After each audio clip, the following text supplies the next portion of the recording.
Pemirsa, gerak jalan yang tegap dan bersemangat tentu sudah biasa. Nah, yang satu ini justru mengundang gelak tawa.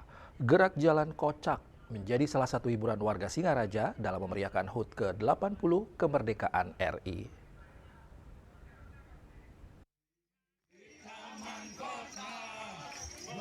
Apa jadinya jika anak-anak hingga lansia berbaur bersama-sama menghibur penonton? Tidak hanya mengandalkan kreativitas, para peserta gerak jalan kocak ini menggunakan busana dan perlengkapan yang beraneka rupa, sehingga membuat penampilan mereka sangat menghibur.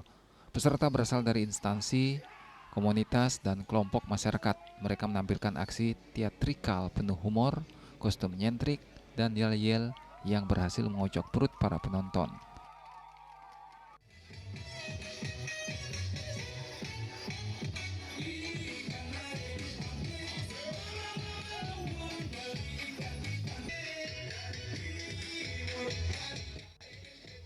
Semangat kemerdekaan juga mewarnai lomba gerak jalan kocak yang digelar di kawasan Taman Kota Singaraja tersebut.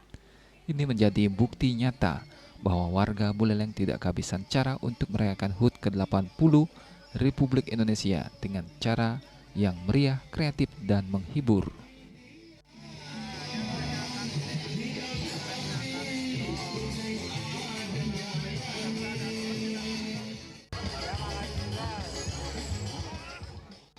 Yasri Yuli, Bali TV.